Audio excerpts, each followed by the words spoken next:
Dieu qui est capable de tout accomplir, si tu crois que celui que tu adores est celui qui a dit que la lumière soit et la lumière fut, est celui qui créa ce monde par sa parole, par sa puissance, si tu crois qu'il est capable en un instant de changer le cours des événements de ta vie dans le sens positif, si tu crois qu'il peut tout et que rien ne lui est impossible, je vais te demander humblement ce matin de lui faire une offrande spéciale, une offrande, mais une offrande d'acclamation, une offrande d'acclamation.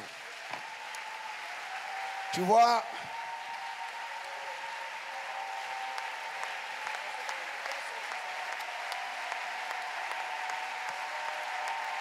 ta manière d'acclamer Dieu détermine la révélation que tu as de lui.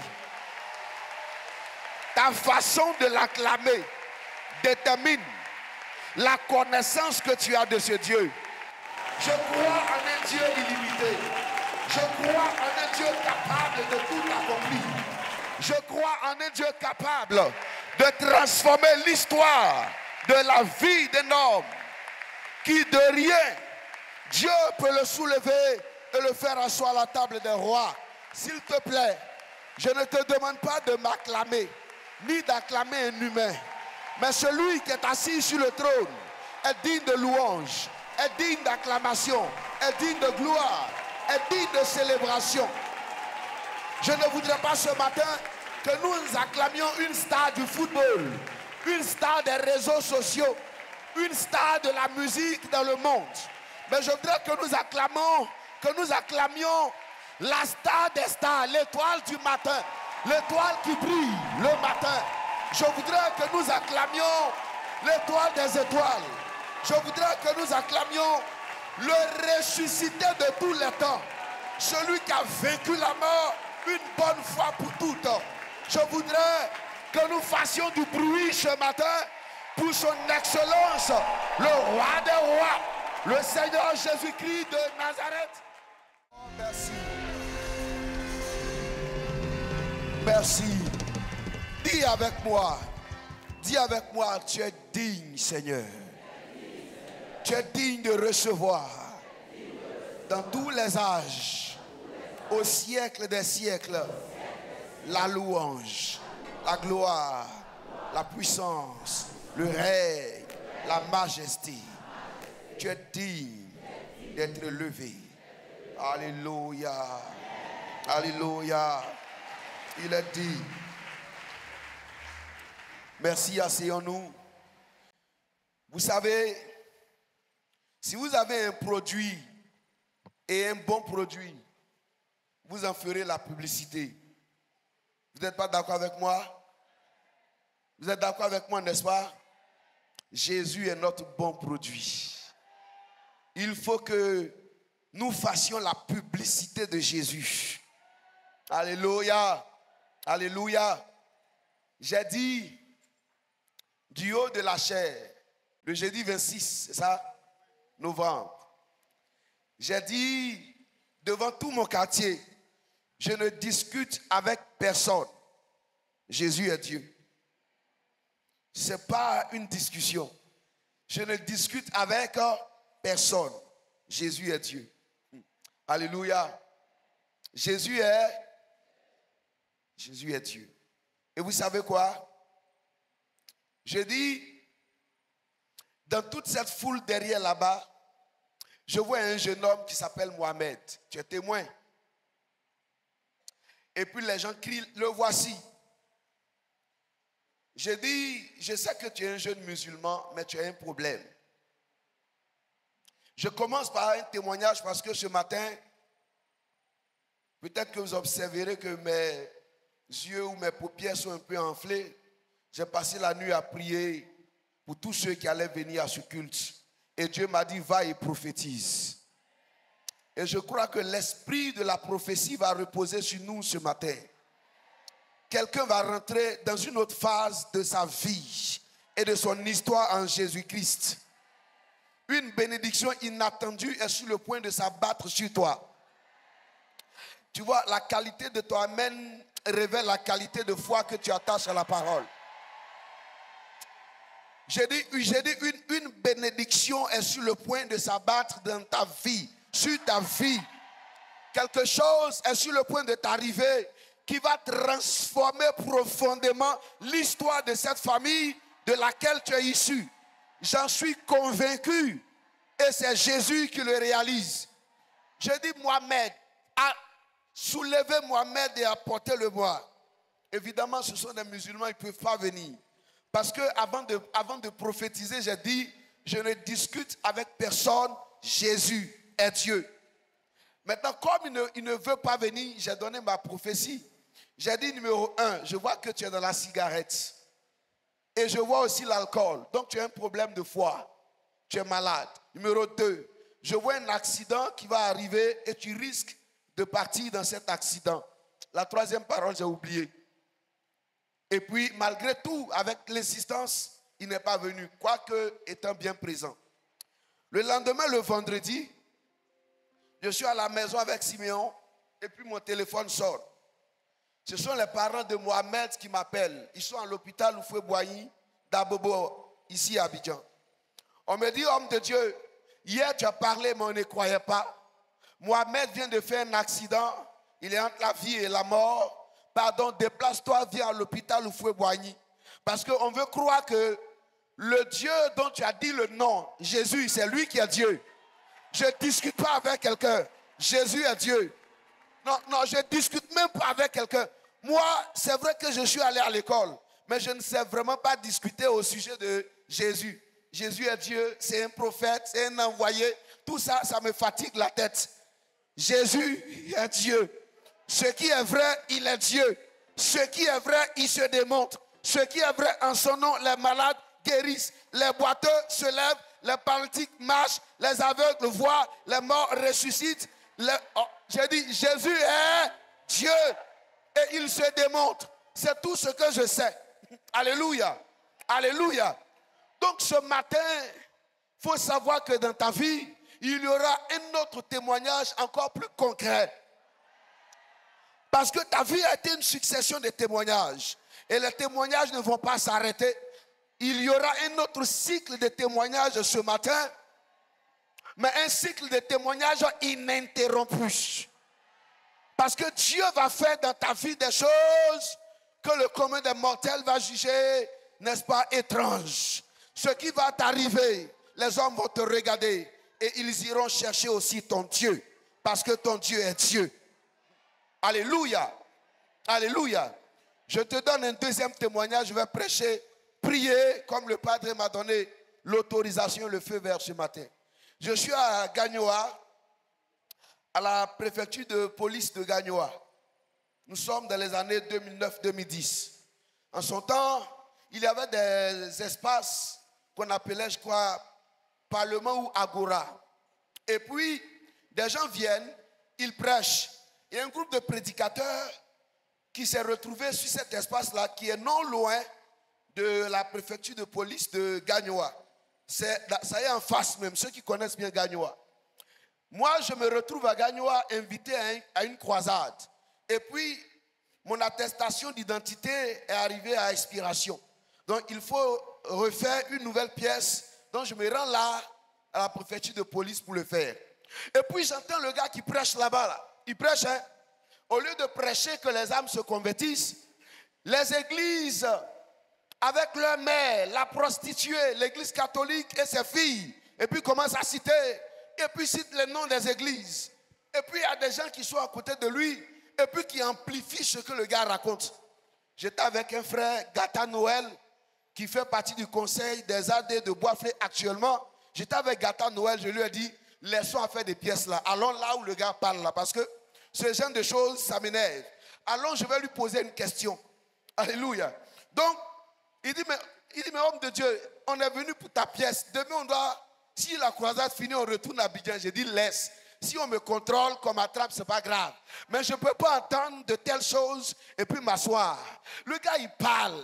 Les écoles bibliques, c'est du diable. Aïe! J'ai dit, ok. On laisse et puis je me rends sur la place de l'Agora de Gagnoa. Donc il parle à un moment donné et puis il dit, qui veut poser une question? J'ai levé ma main. J'ai levé ma main. Je lui ai demandé, monsieur, la Bible que vous lisez là, c'est en quelle langue? Il dit c'est en français. Je lui demande, est-ce que la Bible a été écrite à l'origine en français? Il dit non. Je lui ai dit, bon, ceux qui t'ont traduit et puis tu peux lire en français là, ils sont allés où pour avoir la connaissance de ces langues, pour faire la traduction, pour que toi, aujourd'hui, tu puisses la comprendre dans la langue dans laquelle tu t'exprimes. Il me dit, ils sont allés à l'école. J'ai dit, quelle école? Il faut préciser. Ils sont allés à l'école théologique. Pourtant, tu viens de dire que ceux qui vont à l'école théologique, c'est le diable. C'est ceci. Donc, tu es le collaborateur du diable alors. Les gens de l'Agora ont commencé à être un peu très curieux. J'ai dit numéro 2. D'ailleurs, au lieu de venir parler de Jésus, tu viens et tu parles des églises, c'est du diable, c'est ceci. Bon, depuis que tu parles, moi je te vois. Tu es malade. Et tu as des hémorroïdes. Là où tu as arrêté même là, ton rectum est sorti. Et puis tu as des douleurs. Ce que je dis là, tu me dis si c'est faux ou si c'est vrai. Et tu ne peux pas me dire le contraire.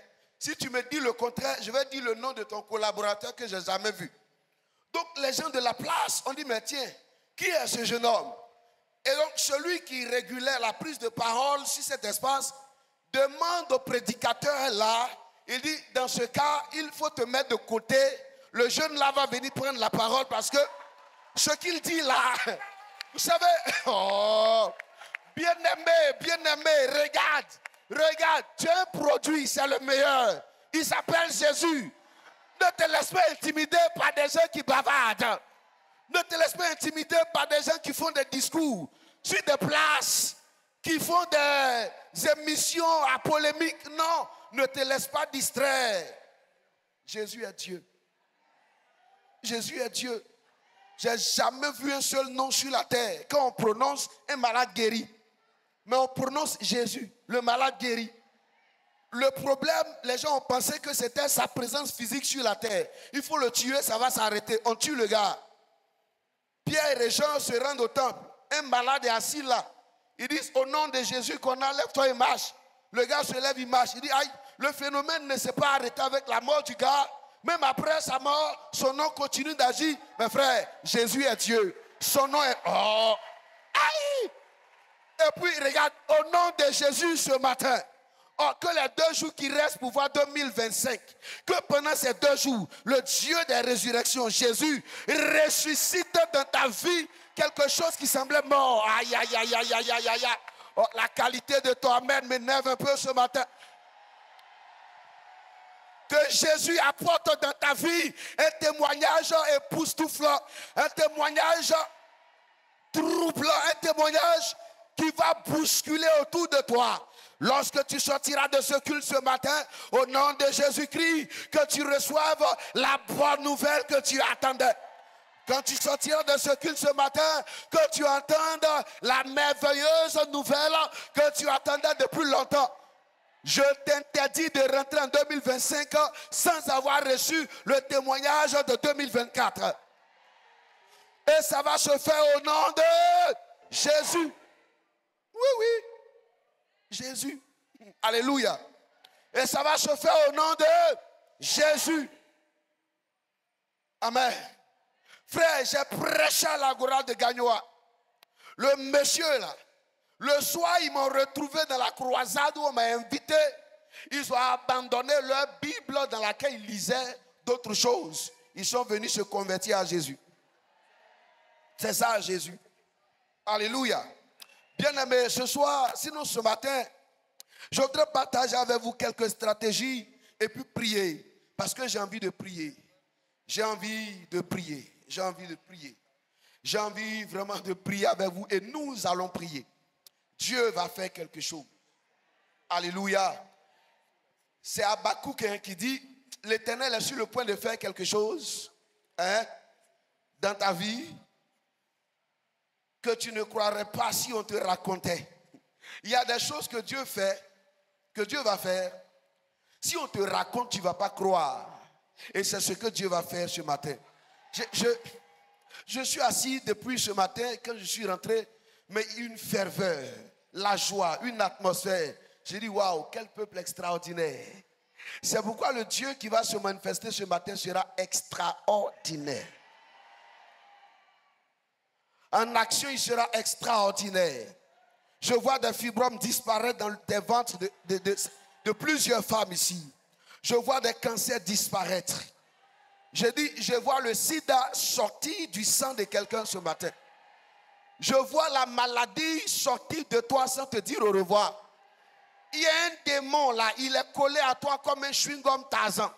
Il va quitter ta vie sans te dire au revoir. Parce que Jésus va agir pour toi. Et il a commencé déjà. Amen. Mes frères et mes sœurs, si j'ajoute à ce que nous avions déjà vu jusqu'à ce dimanche matin où je prends la parole, aux stratégies pour posséder, pour conquérir l'année 2024, ça sera ma quatrième stratégie ce matin? Ça sera la 6e. La 6e stratégie qu'il te faut, bien-aimé, écris ça, c'est la puissance de Dieu. La puissance de Dieu. Mes frères et mes sœurs, il nous est impossible de vivre dans ce monde sans la puissance de Dieu. Soyons clairs. Qui est d'accord avec moi ce matin? Je dis, il nous est impossible de vivre dans ce monde-là, dans ce monde-ci, sans la puissance de Dieu. Et ce que tu dois rechercher le plus dans ta vie, après aujourd'hui, c'est la puissance de Dieu.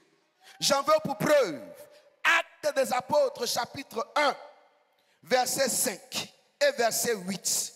Verset 5, le récit nous dit, il leur demanda, d'accord, de ne point s'éloigner de Jérusalem jusqu'à ce que la promesse qu'il leur avait faite, laquelle promesse se trouve dans Jean chapitre 16, alléluia, promesse qu'il viendrait sur eux un consolateur, le Paraclétos, le Saint-Esprit. D'accord? Et en acte 1, 8, maintenant, qui fait partie des versets que j'ai donnés à la régie, il dit, mais vous recevrez une puissance. Le Saint-Esprit survenant sur vous, et alors vous serez mes témoins à Jérusalem, dans toute la Judée, dans la Samarie et jusqu'aux extrémités de la terre. Un témoin, c'est un homme qui a vécu des faits et qui est capable de les raconter et de les reproduire. Alléluia.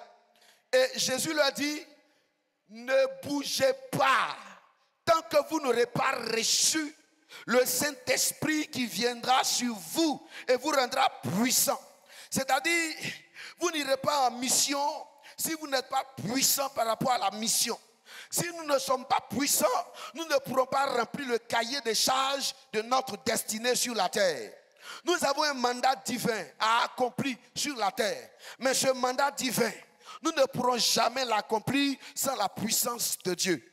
C'est pour ça que je dis, moi, je suis militant de la puissance de Dieu.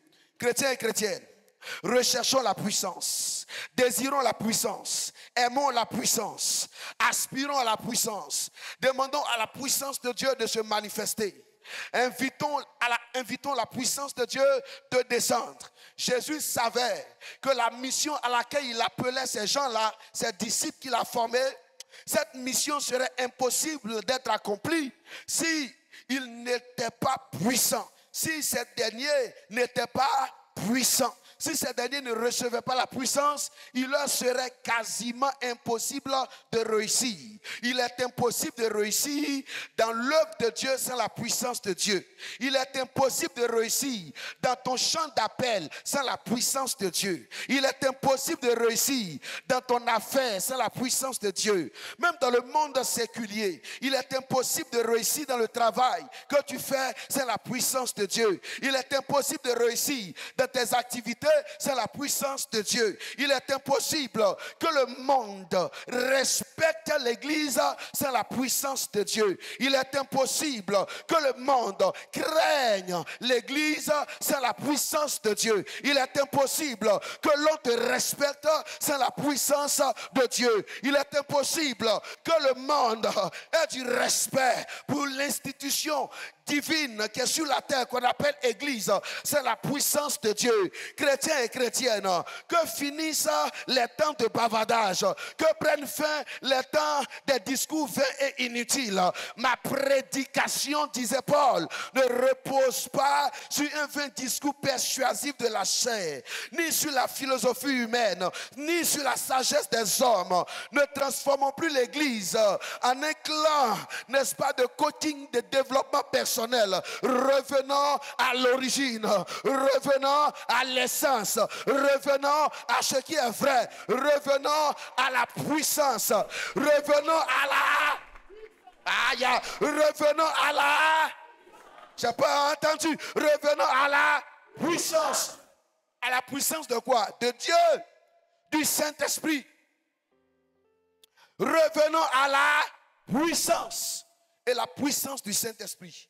Il n'y a qu'elle. Mes frères et mes soeurs, là où les gens bavardent, démontrez Jésus. Alléluia. Là où les gens parlent, démontrez Jésus. Jésus, cet homme qui vient. Et ça fait partie des textes que j'ai donnés. La première fois que Jésus, après être passé dans ces temps de jeûne et prière, dans 40 jours de jeûne et prière, Jésus, quand il va rentrer dans le temple, la première lecture qu'il va faire, il tombe sur Ésaïe 61, verset 1 à 4, qu'il reprend dans Luc 4, verset 18 à 19. Il dit, l'Esprit du Seigneur est sur moi, car il m'a oint. Il m'a oint pour, alléluia, il m'a oint pour, chrétiens et chrétiennes. Je crois que c'est nous-mêmes qui faisons que les gens de l'autre côté se croient trop forts. C'est-à-dire, les Illuminati se croient trop forts, les francs-maçons se croient trop forts, les rusés chrétiens se croient trop forts, les petits sorciers du village se croient trop forts, les petits marabouts du quartier se croient trop forts. Alors qu'en réalité, leur puissance ne vient que de Satan. Or, notre Dieu est le propriétaire de tous les esprits et c'est lui l'auteur de la vraie puissance et c'est lui qui nous a donné son esprit. Normalement, là où tu habites là, ce n'est pas à toi de te méfier de qui est sorcier, de qui sacrifie, de qui fait quoi la nuit. Un fil de courant nu qui est couché là et puis tu viens marcher nu, ce n'est pas au fil de courant de se ranger. Si tu veux va marcher dessus, tu témoigneras de ce que c'est que l'électrocution. Donc en réalité, quand Dieu t'a rempli de sa puissance, ce n'est pas à toi d'avoir peur. Ce n'est pas à toi de dire, hey, au village là-bas, ils veulent me manger. Eux là, leur rôle, leur ministère, c'est de manger. C'est de manger, c'est normal. Chacun joue son rôle. Vas-tu interdire à un lion de manger une biche? Le diable rôde comme un lion rugissant, cherchant quoi? Qui va faire quoi? Donc ça, c'est son ministère. Il faut faire ton ministère. Mais dans la vie, il y a des exceptions. Dans la vie, il y a des totems. Dans la vie, il y a des interdits. Et parmi les interdits, ceux qui ont reçu l'Esprit de Dieu font partie des interdits. Ne touchez pas à mes oins. C'est écrit ou pas? Ne touchez pas à mes oins. Donc ceux qui ont reçu l'onction sont oins. Ça veut dire que tu es un interdit dans le camp de l'ennemi. Quand Satan te voit et que ses agents te voient, ils te voient en regarder passer, en regarder louper. Ils salivent sur toi parce que s'ils tombent dans leur escarcelle, tu es d'un grand prix. Ils seront très honorés. Mais quand ils te regardent, tu es immangeable, tu es imbouffable, tu es incroquable. Je dis quand ils te regardent, il est impossible que leurs rêves à ton sujet s'accomplissent. Et ce qui fait ça, c'est la puissance. Il nous faut être puissant. Bien-aimé, il nous faut être puissant. Un jour à minuit, je sors. L'Esprit de Dieu me dit, sors et prie dans le quartier. J'habite à Bobo-No-Kwasso d'ici en ce temps-là. C'est la brousse. Ce n'est même pas Abidjan, c'est un village, une brousse sévère. Un quartier très sérieux. Pour arriver là-bas, c'est compliqué. Même dans son village aujourd'hui, où c'est devenu, ça s'est transformé. Pour avoir accès, c'est un vrai parcours de combattant. Et cette nuit, j'ouvre mon portail. Le marabout du quartier est devant mon portail. Et c'est lui qui fait des gestes. Et puis il fait des cris, il fait des trucs comme ça. Quand j'ouvre le portail, il était tellement concentré qu'il n'a pas su que quelqu'un était sorti. Et j'ai crié, hey! Il s'est effrayé. Il dit, hey, tu veux vivre? Est-ce que tu veux vivre? Il est là, il tremble. Il dit, est-ce que tu veux vivre? Si tu veux vivre, tu as 3 jours pour quitter le quartier. Si tu veux vivre. Sinon, au bout de 3 jours, tu meurs dans ce quartier. Mes frères, le lendemain à midi, tout le quartier est étonné. Le marabout est en train de déménager. Non, il est en train de déménager. Il faut que ta présence fasse déménager le monde des ténèbres. C'est pas possible. Oh, bien-aimé, attends. Il faut que ta présence fasse déménager le monde des puissances des ténèbres autour de toi. Chrétien, je refuse que nous habitions un environnement et puis rien ne bouge dans le sens de la manifestation du divin. Le gars, il a déménagé. Tu veux conquérir 2025? Demande la puissance de Dieu. Et dis à Dieu, je veux être puissant. D'ailleurs, j'ai lu dans ma Bible. La puissance, ce n'est pas une négociation pour toi, enfant de Dieu. Car il est écrit dans le psaume. Et donnez-moi le texte. Il dit, ton Dieu ordonne que tu sois quoi? Non, il faut bien parler. Ton Dieu ordonne que tu sois comment? Ton Dieu ordonne qu'on marche sur toi, c'est ça? Ton Dieu ordonne que tu sois... ton Dieu ordonne que tu sois comment? Demande à ton voisin, où est passée ta puissance? Demande-lui, où est ta puissance? Non, il faut bien lui demander, où est ta puissance? Alléluia. Donc la puissance, c'est un ordre pour le chrétien. Il dit, vous recevrez une puissance. 6e stratégie, la puissance de Dieu. Demande-la, s'il te plaît. Dis à Dieu, remplis-moi, s'il te plaît. À l'orée de 2025. Ne rentre pas dans cette année sans avoir reçu la certitude que Dieu t'a rendu puissant. En tout cas, moi, je veux être puissant. Moi, j'ai dit à Dieu, dans cette histoire de te servir là, pardonne-moi, mais je ne veux pas être qu'un prédicateur théorique. Parce que Padre a dit, on prêche la théorie par la foi, mais la pratique c'est différent. Alléluia. La pratique c'est différent. Moi j'ai prêché dans des cultes de consolation. Frère, vous savez, Dieu est bon. Mais à mon tour, j'étais là, j'ai dit, Dieu est-il bon? Alléluia. Oui, il est bon. Amen. Mais écoute, quand il est question de pratique, la puissance de Dieu doit pas être une théorie. Tu dois être un homme de puissance. Tu descends et puis c'est puissant. J'ai une tante qui est au village, elle est sorcière, reconnue. C'est ça qui est bien en fait. Il faut qu'on reconnaisse ton ministère. Toi, on ne sait pas, tu as quel ministère? C'est-à-dire, on ne sait pas, tu es dedans ou tu n'es pas dedans. Mes frères, 2025 doit être aussi une année où chacun affiche ce qu'il est réellement. Les histoires de vivre double, on ne sait pas. Tu as quelle identité? Tu dois arrêter ça. Elle est notoirement reconnue pour être sorcière. Et tout le monde le sait. Donc nous, on le sait. Un matin, elle m'appelle, mon fils, je veux venir te rendre visite. J'ai dit, Tati, mais je suis ton fils. Tu n'as pas besoin de permission. Viens me rendre visite. Elle est venue me rendre visite. Ma tante a quitté le village, tout maudit. Elle est arrivée à Abidjan très tôt. C'est pas loin où. Elle est arrivée à Abidjan. Oh, la nuit, nous deux, on s'est préparés. Chacun doit se préparer. C'est-à-dire que, mon ami, c'est-à-dire que chacun sait quelle est son identité. Chacun sait là où il puise aussi sa force. Alléluia. Donc la nuit, on s'est préparé. Elle est arrivée. Aux alentours de midi, matin dit, mon fils, oh, sois-nous hier. Il fait chaud dans ta maison, hein. J'ai dit, Tati, c'est pas grave. Au salon, il y a un climatiseur. J'ai allumé. J'ai dit, Tati, il faut t'asseoir, regarde la télé. Elle est là, à un moment donné, climatiseur est réglé, je suis cool quand même. Ça veut dire qu'il va faire froid. Mais ma tête là, elle transpire. Moi, hé, tu vois, éventail. Comment on appelle ça? il y a ce que dit, mamie, ati arrête, nous, quoi, ça fait assis au soya. C'est-à-dire que tu es assise en pleine fraîcheur. Et puis tu demandes un éventail pour t'essouffler. Qu'est-ce qui n'a pas marché? Il dit, oh, soit nous, oui, trop si, ouais. Elle me dit, je ne comprends pas. Peut-être qu'on a allumé du feu dans ta maison, je ne comprends pas. Je lui ai dit, Tati, c'est comme ça ici. Oh. Chez nous, c'est comme ça, mais nous, on ne sent pas la chaleur là. Il dit, yeah, dans 14 heures, 15 heures, on lui a servi à manger.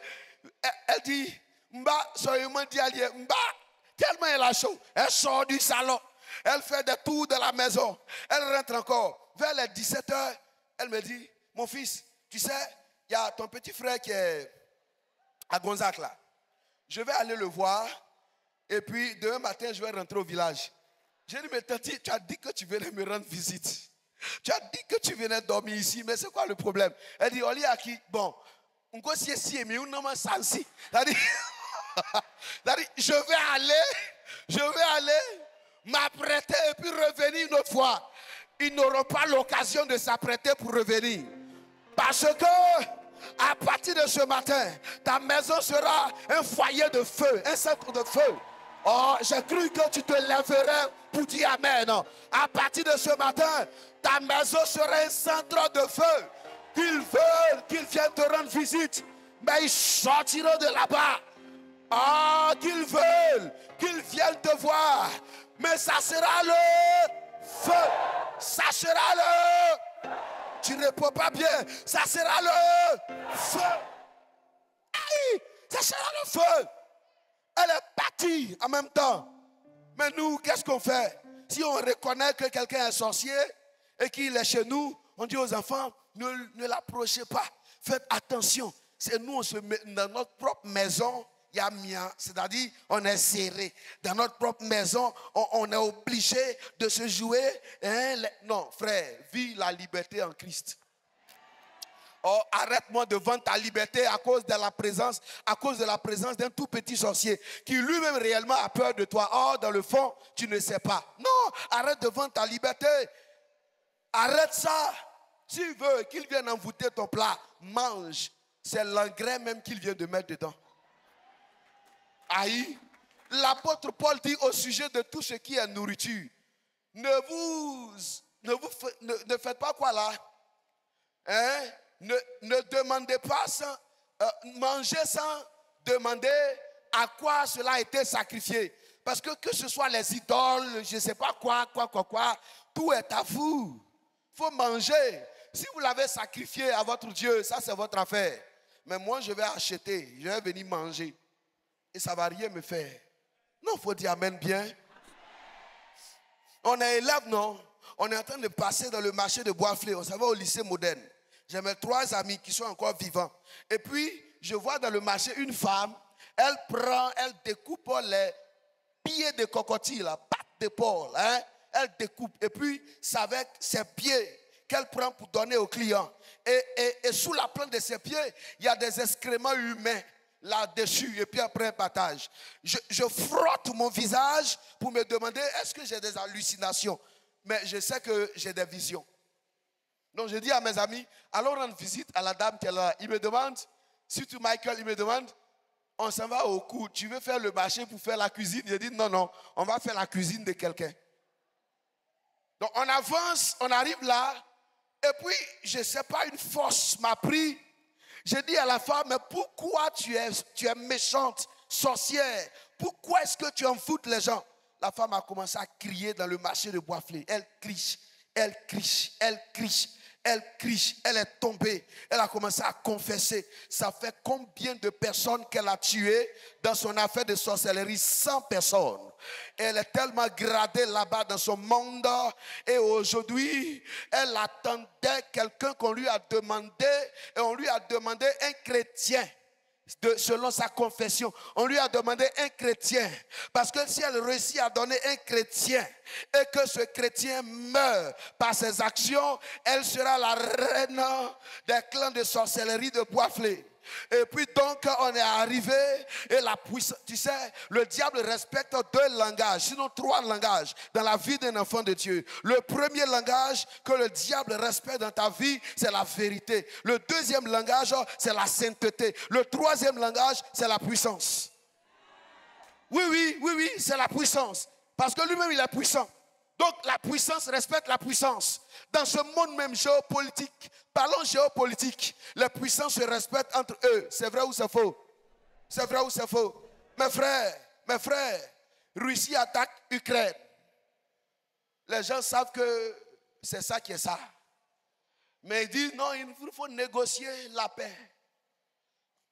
Mais ici, chez nous, nos colons nous ont attaqués. Ça là, c'est pas politique. Et puis on dit, sérieux, on ne peut rien. Mais si on avait ce qu'ils ont, même dans leurs rêves, ils peuvent nous attaquer. Même la plus puissante nation américaine, dans toute sa folie, si on lui dit, va attaquer la Russie, elle va dire, arrière de moi, Satan. C'est clair. Donc la puissance respecte la puissance. Alléluia. Je vous dis, mes frères, pardonnez, soyons puissants. Soyons comment? Puissants. Demandons la puissance. Vous voulez recevoir la puissance? Recevez Christ d'abord. Deuxième chose, sachez qu'en Christ, vous avez le Saint-Esprit. Troisième chose, l'apôtre Paul dit dans Éphésiens 5, 18, ne vous enivrez pas de vin, c'est de la débauche, mais soyez au contraire remplis du Saint-Esprit. La source de la puissance des chrétiens, c'est le Saint-Esprit. Maintenant, le Saint-Esprit dans sa plénitude. C'est pourquoi, si vous voulez la puissance, demandez au Saint-Esprit de vous remplir. Le matin, dis-lui, remplis-moi. À midi, dis-lui, remplis-moi. Le soir, dis-lui, remplis-moi. Lundi, dis-lui, remplis-moi. Mardi, dis-lui, remplis-moi. Mercredi, dis-lui, remplis-moi. Jeudi, dis-lui, remplis-moi. Vendredi, dis-lui, remplis-moi. Samedi, dis-lui, remplis-moi. Dimanche encore, exagère. Mais ne sors pas de chez toi sans en avoir eu l'assurance d'être rempli. Sois rempli de lui. Et quand tu pars de là, tu es puissant. Tu es comment? Puissant. Université de Cocody, première année, lettres modernes. Nous, des novices comme ça, on quitte terminale. On croit qu'on connaît papier. On vient d'arriver en lettres modernes. C'est là qu'on a su que le français qu'on faisait au lycée là. Or donc, c'était rien. Tout est subdivisé ici là. Tout est subdivisé. Et il y a un professeur dans notre département dont la réputation précède le nom. J'ai dit, dès qu'on est arrivé, on dit, il y a un docteur ici là. Voici comment il est. Premier jour de cours à l'université. Des gens qui viennent d'arriver de terminale. Le gars dit, quelle est la différence entre un écrivain, un critique, un journaliste? C'est tellement simple. Je lève ma main en étudiant zélé. Monsieur, un critique, il critique. Un écrivain, il écrit. Un journaliste, il écrit des journaux. Le gars s'est mis en colère, mais dans une colère, mais que je n'arrive pas à expliquer quoi. Il s'est fâché. Vous avez eu le bac, vous? Vous avez eu le bac? Un autre étudiant aussi veut venir à ma rescousse. Lui, il est venu tout gâter. Le gars dit, ok, prenez des feuilles. Chacun donne la définition. Un critique, un écrivain, un journaliste. Mes frères, si c'était vous-même, qu'est-ce qu'un écrivain fait? Il écrit. Il était un critique. Il critique. Or donc, même ce qu'on nous a dit avant là, en évoluant, les choses évoluent. Parce que c'est ta capacité à digérer ce que tu reçois là qui amène les gens à te donner ce qu'il te faut. Avant qu'on aille là-bas au secondaire, on nous a jamais dit qu'on pouvait faire quoi? Moins quelque chose. Hein? T'as dit 1 moins 2. Quand on nous dit ça au CE2, CM1, CM2, on dit mais vous êtes des fous. Mais quand on arrive de l'autre côté, on dit 1 moins 2. Monsieur, c'est quoi ça? Oh, ça existe. ce que tu n'as jamais vu. Il ne faut pas dire que ça n'existe pas. Le gars, il nous met 0, 0. Tout le monde a 0. Moi, je prends ma copie. Je demande son bureau, j'arrive. Bonjour, monsieur. Il me fixe, je le fixe. Vous m'avez donné 0, je ne mérite pas 0. Que dans toute ma vie, je n'ai eu qu'une seule fois 10 sur 20. Donc 0 là, ce n'est pas ma note, changez. Il me regarde, il me fixe et il ne parle pas. Et puis il me demande, tu as de quelle obédience? Il lui a dit, monsieur, vous voulez dire quoi? Et il dit, tu sais, je viens d'arriver à l'université. Donc les mots même qu'on prononce là, tout est étrange à mes yeux. Il dit, vous êtes de quelle obédience? Il dit, monsieur, je ne sais pas. Il dit, non, tu sais. Je te parle de la loge dans laquelle tu es. Et puis ça fait tic dans mon... Ah, quand on dit loge, on parle des gens là. Il dit, monsieur, je suis de la loge dont le souverain Seigneur s'appelle Jésus de Nazareth. Il dit, oh, il faut m'arrêter ça. Dis-moi la vérité, tu es de quelle loge? Il dit, monsieur, je suis de la loge dont le maître des maîtres s'appelle Jésus, dont je suis l'un des disciples. Il dit, tu es sérieux là? Il me dit, jamais un homme ne peut me fixer droit dans les yeux, ne serait-ce que 5 secondes. Je t'ai fixé, tu n'as pas cligné des yeux, tu n'as pas baissé les paupières. Je sais que la force qui t'accompagne est une force insaisissable. Donne-moi ta copie, tu veux combien? Il dit, monsieur, logiquement, vous devriez mettre 20. Parce que la question que vous avez posée n'est pas logique pour des nouveaux. Il me regarde et dit, non mais, tu n'es pas un étudiant normal. Alléluia. Frère, c'est lui qui est devenu mon maître. C'est lui qui m'encadre. Donc lui, mon maître, il m'appelle le révérend. Quand j'arrive, il dit, le révérend arrive. Le révérend est en train d'arriver. Alléluia. Bien-aimés frères et sœurs, même dans les milieux les plus hostiles, si vous êtes marqués par la puissance de Dieu, les gens feront la différence. Les gens feront la différence. Oh, je prie Dieu ce matin que la puissance de Dieu te remplisse et que la puissance de Dieu crée la différence là où tu es. Tu ne m'as pas donné un amen fort. La puissance de Dieu. Jésus était puissant. Quand il a prêché ce jour-là, dans Ésaïe 61, verset 1 à 4, qui est reporté dans Luc 4, 18 à 19, il dit, cette portion des Écritures que vous venez d'entendre là, c'est accompli aujourd'hui. Aïe, je rêve d'une classe de prédicateurs pragmatiques. C'est-à-dire, je rêve d'une classe d'hommes de Dieu pratiques. Si tu prêches la guérison, les malades doivent être guéris là. Si tu prêches les bénédictions financières, il faut que ce soit pratique là. Si tu prêches que Dieu élève, il faut qu'on voit l'élévation là. Aïe, je prie Dieu que désormais tu ne sois plus théorique, mais que tu sois pratique. Que la pratique confirme ta théorie. Jésus a prêché et puis la pratique est venue confirmer sa théorie. C'est pourquoi je dis, si votre pratique ne confirme pas votre théorie, changez la théorie. Ce n'est pas la pratique qui est mauvaise, mais c'est votre théorie qui est mauvaise. Et en tant que théoriciens, nous élaborons des théories et puis nous essayons de les adapter à la pratique en ce qui concerne les langues, en ce qui concerne les sciences du langage. Et quand on se rend compte que s'il faut toujours rester dans ce français assez ancien mais soutenu, il fut un temps. Alors que la grande majorité des gens qui s'expriment aujourd'hui, écoutez Joe, faut me là. Bon, toi tu es toujours dans ce temps-là. Hein? Mais il fut un temps. Non, il faut revenir, change ta théorie pour adapter à la pratique actuelle. Parce que tu seras dépassé.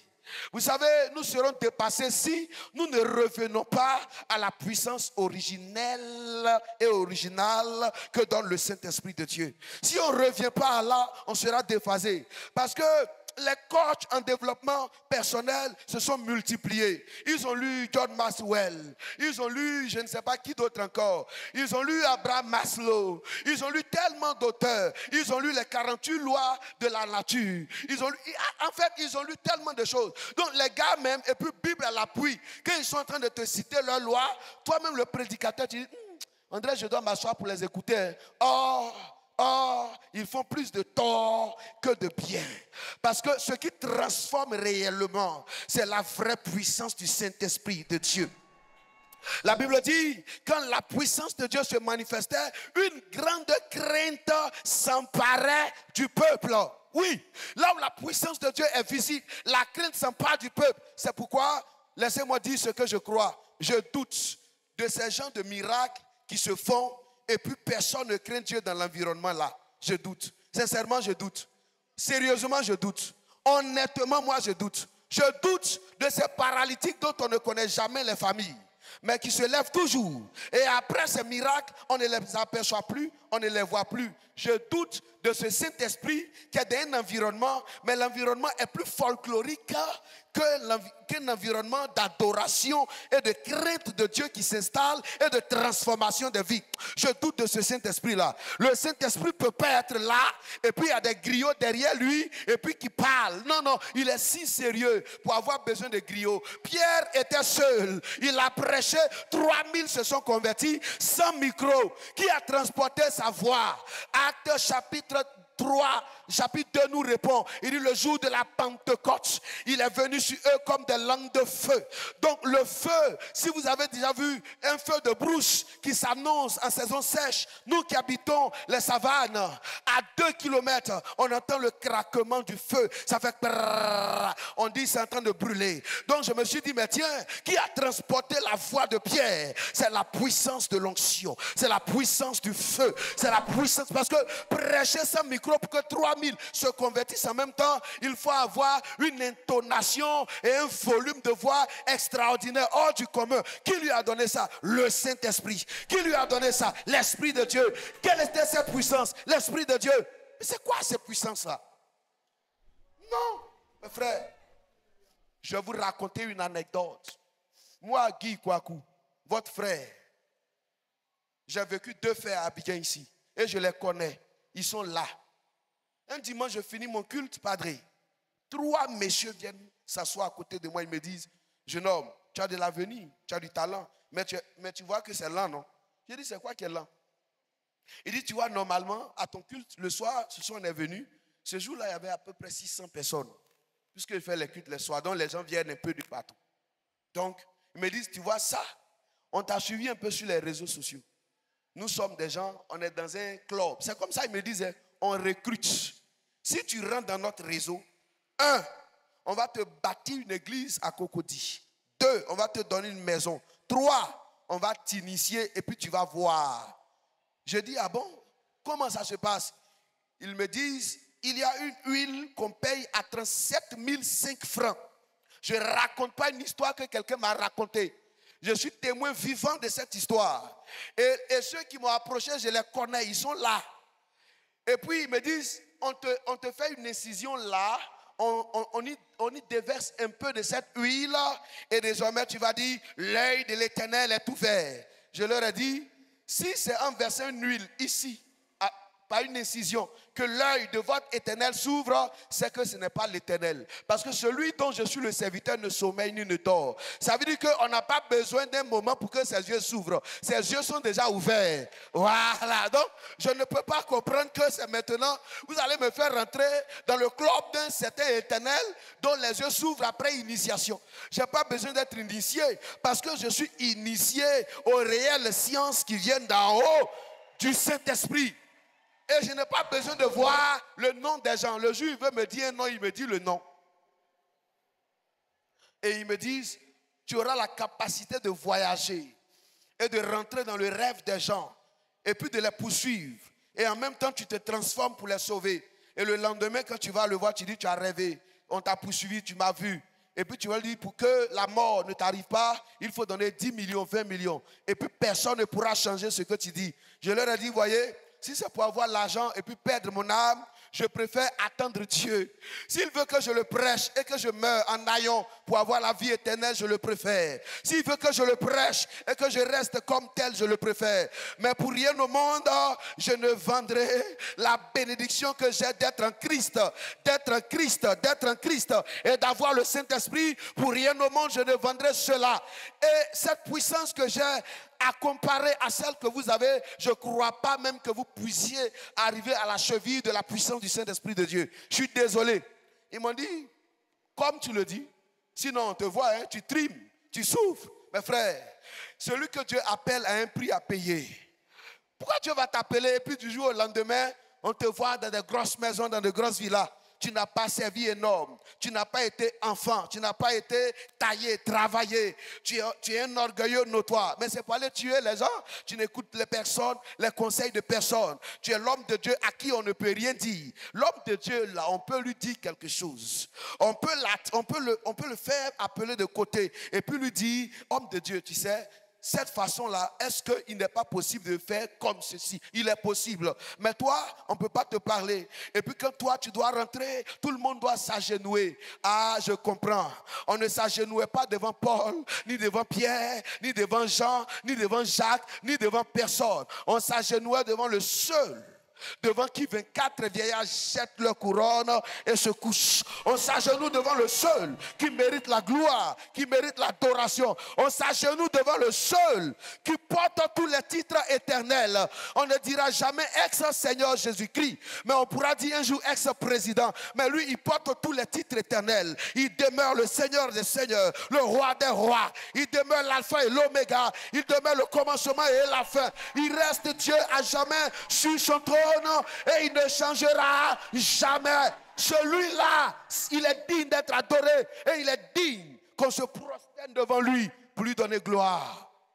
Pour lui donner gloire. Pour lui donner gloire.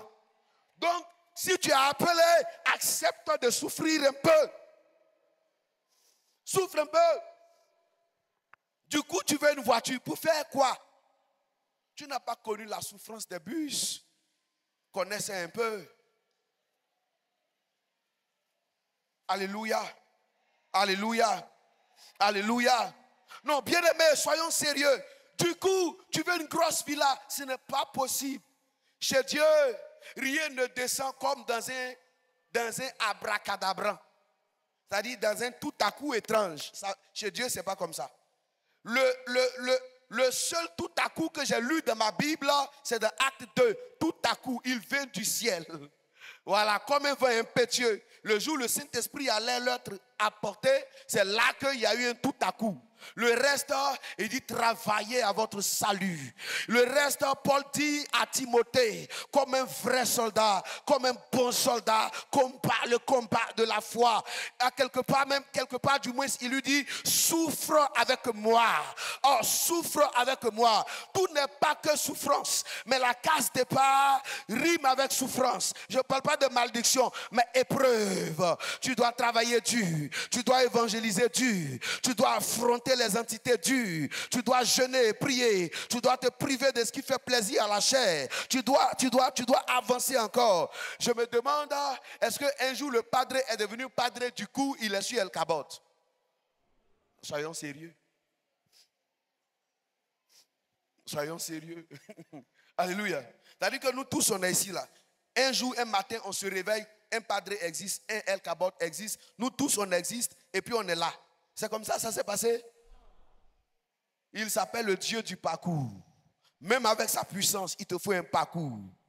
Oui, la puissance, elle se manifeste de manière graduelle même. Plus tu exerces, plus le don s'aiguise, plus la puissance est visible. C'est pourquoi je suis étonné de vous voir avec des dons de guérison, des dons de délivrance, des dons de miracles, des dons de prophétie, et puis vous êtes assis là-dessus. Mes amis, les malades sont à l'hôpital. Les malades sont là-bas.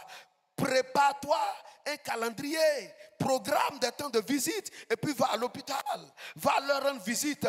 Si tu as essayé aujourd'hui que ça n'a pas marché, ne te décourage pas. C'est pas toi qui guéris, mais c'est l'Esprit de Dieu en toi, c'est son onction en toi, c'est lui qui réalise. Donc vas-y encore. Toi tu n'es que l'instrument, le canal, mais n'arrête pas. À vous tous qui avez des dons, exercez vos dons, priez pour les malades, n'ayez pas peur des malades. Quand votre onction a guéri les petites migraines, cherchez une autre dimension de maladie et puis essayez. Si ça cogne, si ça tape poteau, allez prier et jeûner, puis revenez. Ça ne va plus taper poteau.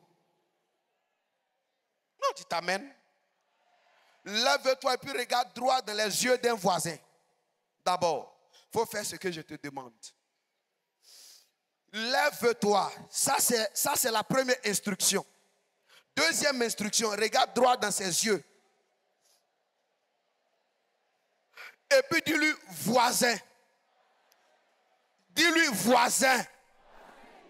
Il est temps que tu exerces les dons qui sont en toi. Encore plus fortement. Car c'est le canal par lequel Dieu veut manifester sa puissance. Dis amen. Dis voisin, j'ai compris. Alléluia. Alléluia. Alléluia. Est-ce qu'on peut acclamer le ressuscité de tous les temps? Donc, sixième stratégie, la puissance. Septième stratégie, Hébreux 12, verset 14. Hébreux 12, verset 14. Hébreux 12, verset 14 dit, recherchez la paix avec tous et la sanctification sans laquelle nul ne verra le Seigneur. Ma septième stratégie pour conquérir la nouvelle année, c'est la puissance de la sanctification.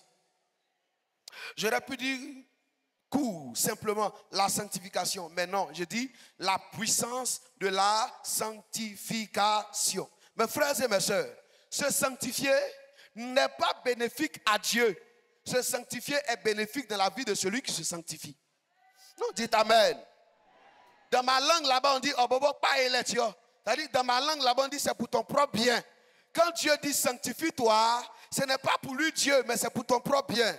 Quand Dieu dit sanctifie-toi, ce n'est pas pour que Dieu gagne quelque chose, mais c'est pour que toi tu gagnes. Car recherchez la paix avec tous et la sanctification sans laquelle nul ne verra le Seigneur. Nul ne verra le Seigneur. Mes frères, loin des positions et des approches théologiques et exégétiques, je ne sais pas, je voudrais dire que la sanctification, il y a cette sanctification positionnelle en Christ parce qu'en lui, il nous a mis à part pour lui. Il y a ça. Moi, je ne parle pas de ça. Je parle de cette sanctification qui requiert que nous soyons actifs, progressif, où l'apôtre Paul dit travailler. C'est-à-dire cette sanctification de 1 Corinthiens 9, verset 24 jusqu'au verset 27, où il dit, si je cours, je ne cours pas comme à l'aventure. Si je frappe, je ne frappe pas comme battant l'air. Mais ayant vu la chose qui est devant moi, je traite durement mon corps. C'est de cette sanctification-là je parle. De cette sanctification où devant toi, il y a la facilité. Mais l'Esprit de Dieu te dit, regarde le prix qui t'attend et le plaisir éphémère de ce qui est devant toi comme tentation. Quand tu mets dans la balance, tu dis non. Je préfère encore courir. Même si ce que je vois est doux, je vais laisser pour un temps et je vais encore courir. Je vais encore courir. Je vais encore évoluer. Je vais encore avancer. Je vais encore faire le pas. Je ne m'arrêterai pas là, mais je continuerai. Chrétiens et chrétiennes, l'apôtre Paul a dit, je le répète, dans 1 Corinthiens chapitre 9, verset 24 à 27, il dit, je traite durement mon corps. Le corps n'est pas le camarade de quelqu'un. Le corps fait partie de tes plus grands ennemis cachés. Hey, ton corps qui est là. Mange tous les jours, il est heureux. Couche-toi dans le divan, regarde la télé, il est heureux. Hein? Mais décide aujourd'hui, nuit de veiller. Tu vas comprendre que ton corps là, c'était un ennemi caché. Dès que tu as commencé ta veillée nette, toi d'ordinaire, si prolixe, si bavard, toi d'ordinaire, qui disais les mots tranquillement, du coup, tous les mots ont disparu de ta bouche. Même tu veux faire recours à ta langue maternelle, tu as perdu tous les automatismes. Et tu es là, tu ne sais plus quoi dire. Et puis tu es là. Même chanter, même que tu pouvais, tu ne peux plus chanter. Plus aucun cantique ne vient dans ton esprit. Et le corps te dit, tu vois, si tu dors, pour reprendre demain. Et ça, le corps, c'est lui ton ennemi. C'est lui. Le corps qui est là, tu ne le connais pas où? Le corps, est-ce que tu connais le corps? À 3 heures ou à 4 heures du matin, tu ne comprends pas, mais quelqu'un te réveille, tu ne sais pas. Et puis tu regardes l'heure, c'est 4h00. Et puis le corps dit, tu ne vois pas que le temps est frais, c'est doux, c'est glacé, tu vas te priver de ce sommeil. Le sommeil de 4h à 5h, à 6h là, on dirait que c'est le plus doux sommeil qui existe. Parce que étrangement, là, même si tu dormais sur une natte, ça se transforme comme un lit douillet. Et puis il te dit, tu dors, il faut dormir. Tu veux essayer de résister, il dit, oh, arrête, dors. Tu ne sais pas que tout est grâce. C'est là que vous confondez les versets, vous les sortez de leur contexte. Tout est grâce. Quoi, tout est grâce? Vis comme tu vis. Et puis crie tous les matins, tout est grâce. Tu comprendras que la grâce a des limites. Que nous étions en pleine grâce. Et puis un monsieur Ananias et sa femme, madame Ananias Saphira, ont menti devant Pierre. Et Pierre dit, pourquoi vous avez menti au Saint-Esprit? Ils sont tombés, ils sont morts. J'ai dit, si on retourne aux premières heures de l'église, ça va faire vraiment peur. Hein? Parce qu'il y en a parmi nous-mêmes en plein culte, on ment. Quand le dirigeant dit, demandons pardon à Dieu, il faut écouter les confessions des gens. Ils sont si éloquents devant Dieu, au point où Dieu même fait comme ça, il les regarde et dit, vous êtes bien. Hein? Leur confession est édifiante. Il se confesse et puis tu dis, quand il finira de parler, j'irai à son école pour qu'il m'apprenne à parler comme lui. Oh Seigneur, tu sais que j'ai péché en acte, en parole et en pensée. Mes frères, ça n'a jamais été une confession. Confesser veut dire avouer ce que tu as fait. En acte, là, tu as fait quoi? Il faut dire ça. C'est ce que Dieu attend. Sinon, ce que tu dis là, il ne faut pas dire que Dieu sait, il ne sait pas. Si Dieu sait et puis dit il faut confesser, donc ça n'a pas de sens. Dieu sait une chose et puis dit confesse. Aïe, quel est ce contraste? Celui qui cache ses transgressions ne prospère point. Mais celui qui les avoue et les délaisse obtient comment? Miséricorde. Donc pour obtenir miséricorde même, il faut confesser. Moi, j'ai été au tribunal du plateau des fois à des procès. Le gars, il sait qu'il a tort. Et puis il dit, je demande pardon. Oui, devant le procureur, je demande pardon. Devant les juges, je demande pardon. Tu vois un peu, non? Ça veut dire qu'il reconnaît ce qu'il a fait, non? Toi, tu demandes pardon sans reconnaître. Mais tu as une phrasologie assez intéressante. Seigneur, tu sais et tu connais mon cœur. Dieu dit, oui, je connais ton cœur, mais dis-moi ce que ton cœur a fait. Mais tu n'es pas capable. Parce qu'il y a les oreilles de ton voisin à côté. Et puis tu es là, tu ne dis pas. Mais tout de suite, quand on va dire, demandons ce que nous voulons que 2025 soit. Aïe, aïe, aïe, aïe, aïe, aïe, aïe. Seigneur, je veux ma voiture, je veux mon mariage. Seigneur, je veux que tu m'ouvres les portes. Là, ton voisin entend. Mais l'autre côté, là, il ne peut pas entendre. Toi, tu veux séduire Dieu. Mes frères, confessons-nous, hein. Confessons-nous, il faut confesser l'affaire là. Dis ça, vrai. Seigneur, en action là. Aujourd'hui, nuit là. Voilà ce que j'ai fait. Quand ton voisin va entendre, quitte à lui d'aller dire, le frère là, je ne savais pas qu'il était comme ça. Mais de toute façon, lui-même qui va aller dire ça, ce qu'il a fait là, ça dépasse pour toi. Où chacun de nous est assis dans ce temple-là. Hein? Si Dieu ouvre le livre de nos vies, en dehors de ce que les hommes connaissent, dis donc, on va faire comme ça. Hein? Seigneur, il y a des gens, mais c'est incroyable. J'ai dit, il y a des gens, quand tu les vois comme ça, mais c'est incroyable. J'ai invité un orateur. C'est même pas moi qui l'ai invité, c'est quelqu'un qui m'a dit, voici, il faut l'inviter. Donc, il est venu. Le gars, il prêche. Je suis assis, le gars, il prêche. Et puis, j'entends dans mes deux oreilles, là, il ment. Je dis, comment ça, il ment? J'ai dit, le gars prêche. Et puis, j'entends, il ment. Ce qu'il vient de dire là, il ment. J'ai dit, Saint-Esprit.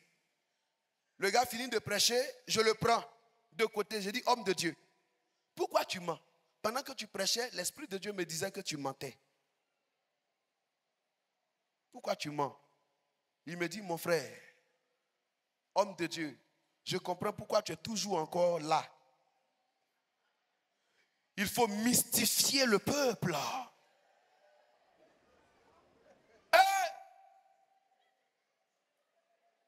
C'est ce que, mes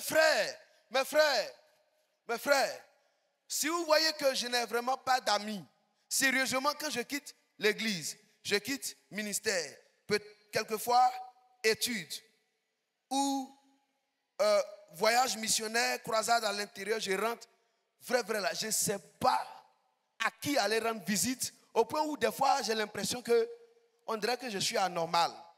Parce que le monde fait peur. Un prédicateur qui s'arrête ici. Or, la Bible dit, ceux qui prêchent la parole, ils seront jugés plus sévèrement.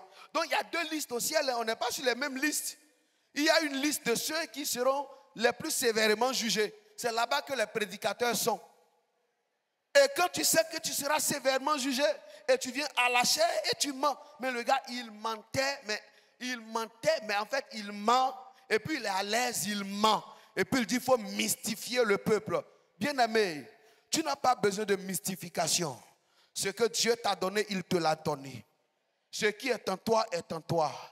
Paul, sinon Pierre et Jean ont dit à ce gars-là, ce qu'on a, on te le donne. C'est ce que tu as que tu donnes. Au nom de Jésus, lève-toi et marche. C'est fini. Tu n'as pas besoin de mystifier. Or, le gars, il était à son 9e mariage. 9e. La fiancée avec laquelle il est venu, c'était la 9e, avec laquelle il était en cheminement pour aboutir au mariage. Mais eux, ils ont commencé par la fin. C'est-à-dire, tu vois, les gens d'élèves qui répondent à la dernière question avant de venir à la première question. Là. Eux, c'est comme ça. C'est-à-dire, ils ont commencé à vivre comme des mariés. Pourtant, ils disent qu'ils sont en train de cheminer.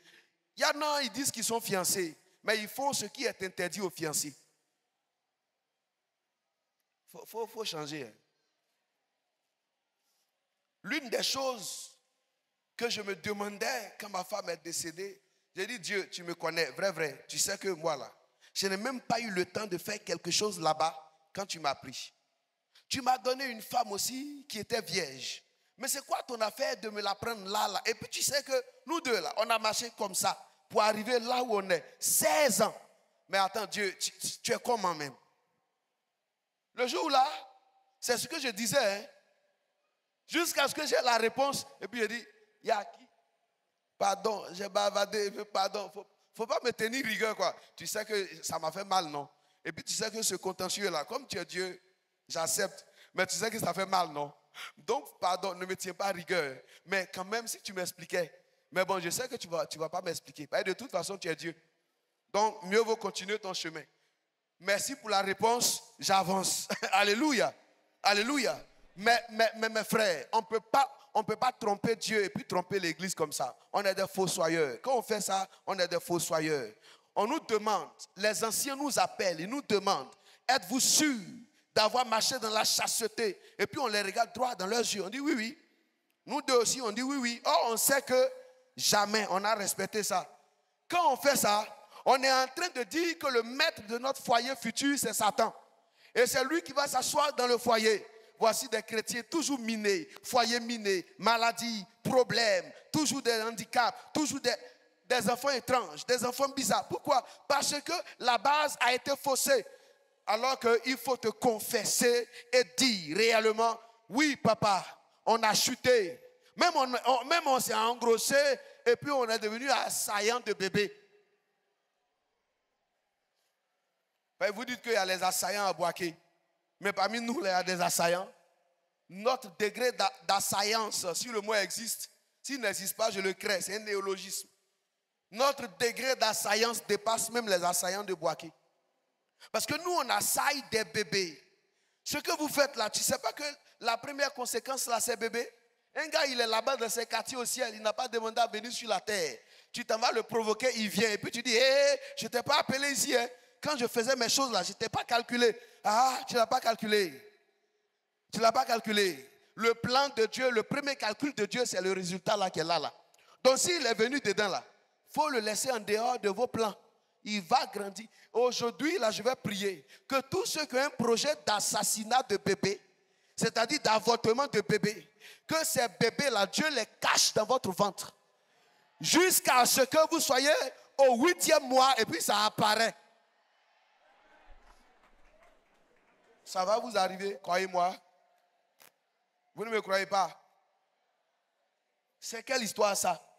Et puis tu les vois, ils sont clean comme ça. Ils viennent s'asseoir là. Je suis en joie. Quelle joie. Quand on dit recevez la bénédiction, ils sont les premiers à sauter. Amen. Hi. Regarde ton voisin ou ta voisine. Je suis convaincu que c'est l'un d'eux.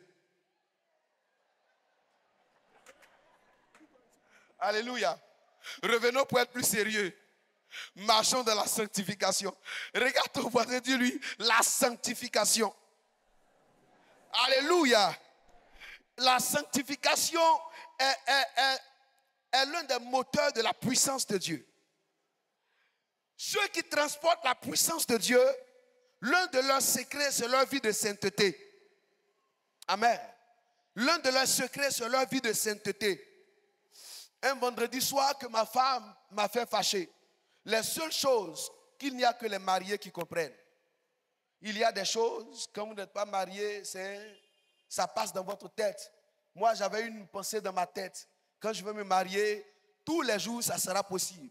Un soir, ma femme me dit, n'y pense pas. C'était sa phrase, hein, n'y pense pas. Je dis, de ne pas y penser. Il dit, n'y pense pas. Il dit, pour ne pas dormir fâché, il dit, ok, je vais chercher une veille de prière dans Abidjan là. Je vais aller m'asseoir et puis je vais prier. Puis le matin va arriver quoi. Parce que si je dors là, je sais que je vais toujours y penser. Et comme je n'aurai pas accès, je vais me fâcher. Oh, la Bible dit de ne pas dormir fâché. Je m'en vais m'asseoir dans une veillée d'un prophète dans Abidjan ici. Le jour où vous le voyez, sur une affiche, et puis on met mon nom à côté, il ne vient pas. Oui. C'est un prophète connu, hein? Il est bien connu. Moi, je m'assois m'asseoir dans sa veillée, le gars, il prophétise. Avec des griots derrière lui. Prophesy, daddy. Il dit, hey, c'est quel nouveau modèle de Saint-Esprit, ça? Il parle sur les gens. Moi, j'étais assis derrière. Et puis, il dit, jeune homme. Il dit, hey, mon frère, mon micro. C'est-à-dire que, même si je suis âgé, on dit jeune homme. Je me suis levé. Tu vois, je me suis levé. Je vais faire comment? Dieu t'a créé grand. Et puis t'a mis dans une petite enveloppe sur la terre. Tu vas dire quoi? Alléluia. Donc j'ai dit, ok, je me lève. Le gars dit, je vois un esprit d'échec dans votre famille. Donc son griot, il est à côté, il me tend le micro. J'ai dit, continue, homme de Dieu. Il dit, je vois que dans les classes d'examen, tu as échoué. Et que c'est un lien même de la famille. J'ai dit, homme de Dieu, continue. Il continue, il dit, je vois un esprit des eaux. Et cet esprit des eaux même te fatigue en matière de copine. J'ai dit, homme de Dieu, continue. Il dit, moi de dire si c'est faux ou si c'est vrai. J'ai dit, homme de Dieu, faut prophétiser. Si tu veux, il faut me dépasser. Il dit, non, moi de dire. J'ai dit, ok, j'ai compris. Numéro 1, moi, du CP1 jusqu'à ma thèse, j'ai été deuxième une seule fois. Je ne mens pas. Toutes mes notes, mes relevés de notes sont encore là. Mon mémoire existe à l'université de Cocody. J'ai soutenu mon 2A au département de lettres modernes, option grammaire. J'ai été major de ma promotion. Oui, ça est là-bas. Donc, je ne sais pas d'où tu sors ton affaire d'esprit d'échec. Que plutôt le lien qui est dans notre famille, c'est un esprit de succès dans les études. Bon, je ne comprends pas. Numéro 2, toi tu dis que moi, un esprit des eaux me fatigue. La vérité, c'est que moi, je n'ai pas connu de femme en dehors de ma femme. Donc, je ne sais pas d'où vient l'esprit des eaux. Donc, vraiment, je suis désolé. Mais homme de Dieu, moi, en fait, depuis où tu es là, moi, je vois. Maintenant, j'ai vu quelque chose, je vais dire. La veillée va se transformer. Vous savez, vous ne pouvez pas transporter le vrai. Et puis vous arrivez quelque part, le faux prospère. Et puis vous êtes assis pour regarder. Il faut que vous mélangiez les plans de Satan. En 2025, je prie Dieu que vous soyez des pions qui mélangez les plans de Satan. Oh, votre amen timide là m'énerve. Je dis, en 2025, que Dieu fasse de vous des pions qui mélangent le plan de Satan. Ah, c'est quoi cette histoire? Je dis, homme de Dieu, je vois numéro 26 sur ton front. Je vois, c'est écrit samedi, c'est écrit hôtel sur ton front. Le samedi dernier, tu étais à Yopougon, dans un hôtel de la chambre numéro 26. Homme de Dieu, je vois le nom qui est en bas de tout ça, c'est écrit Juliette. Et l'Esprit de Dieu me dit, Juliette, c'est la chante qui est arrêtée là-bas. Homme de Dieu, c'est faux ou c'est vrai? Mes frères, la veillée est gâtée. Oh, tu n'as pas dit amen. La veillée est gâtée. Je prie Dieu que tu gâtes les plans de Satan. Nos frères, la veillée est gâtée. Oh, il y a du monde, les gens commencent à crier. Ah, si c'est ça là, c'est que c'est l'homme de Dieu qui est là-bas là, qui doit prêcher. Moi, ma femme m'a fait fâcher, je viens me défâcher. Et toi, tu prophétises sur moi. Oh, tu ne sais pas qu'un gars qui n'a pas eu accès est très nerveux. Et le...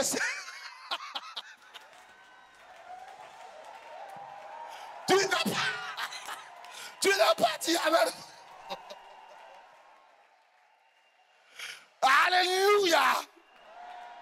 Donne-moi un amen encore plus fort. Alléluia. Alléluia.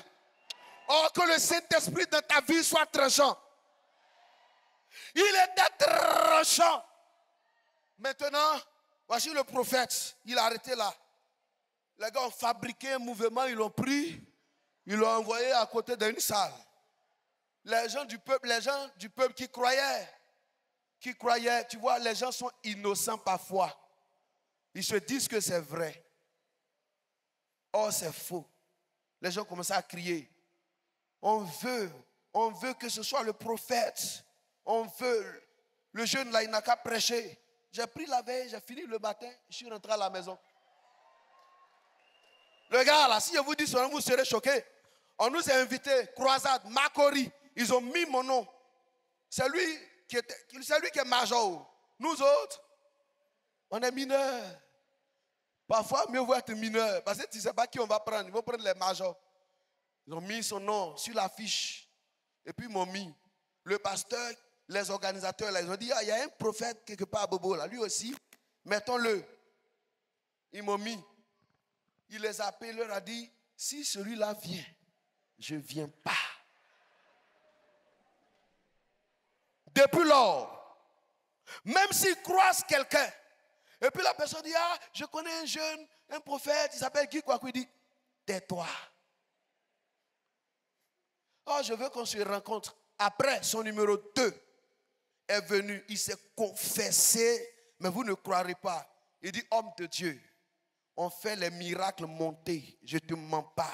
Homme de Dieu, on organise les révélations. Homme de Dieu, on paye des malades pour se faire malades pour qu'on les guérisse. Homme de Dieu, depuis la veillée, il y a comme des esprits qui viennent hanter mes nuits. Je n'arrive pas à dormir. J'ai cherché, j'ai trouvé ton adresse. Je suis venu me confesser. Il s'asseyait là, sous les bâches là. Il faisait le culte jusqu'à ce qu'il quitte Abidjan même. Je lui ai dit, va à l'intérieur du pays parce que ce que tu as dit là, c'est fort pour Abidjan. Et ces gars-là, ils sont là. Hein. Tu vois, c'est pourquoi ça me fait mal. Quand vous, Dieu vous bénit, et puis vous devez supporter, soutenir l'œuvre missionnaire pour qu'on prêche avec la vraie puissance. Et puis vous gardez votre main collée à votre poche, c'est pourquoi ça me fait mal. Sinon, Dieu veut nous donner des plateformes pour qu'on sorte. Oui, Dieu veut nous donner des plateformes pour qu'on sorte. La puissance de Dieu rime avec la sanctification de Dieu. 2025 doit être ton année de sainteté, de sanctification. C'était la 7e stratégie, la 8e stratégie. Mes bien-aimés frères et sœurs, j'ai appelé les actes de générosité. Les actes de générosité. Dans Proverbes chapitre 11, le verset 24 à 25, que je voudrais qu'on lise. Proverbes 11, 24 à 25. Voici ce qui est écrit. Il dit, tel qui fait de largesse devient plus riche, et tel qui épargne à l'excès ne fait que s'appauvrir. Continue avec le verset 25. Celui qui répand la bénédiction sera dans l'abondance. Et celui qui arrose sera lui-même arrosé. Mais bien, mes frères et sœurs, en 2025, multiplions les actes de générosité. Les actes de générosité résident dans notre capacité à donner. Alléluia, à donner. Donner doit être une culture de l'adorateur que tu es. Voilà pourquoi j'ai commencé mon enseignement par l'ultime sacrifice. Donc, si tu as consenti à l'ultime sacrifice, les actes de générosité ne vont pas manquer. Mes frères et mes sœurs, soyons généreux envers les nécessités, généreux envers les veuves, généreux envers les pauvres, généreux envers les hommes de Dieu. Vous savez, les hommes de Dieu ont tout abandonné. Ils ne sont là que pour prier, prêcher, édifier, rendre visite à des gens. Et parfois, qu'est-ce qu'on nous sert? On nous sert des phrases dans le genre « va chercher du travail ».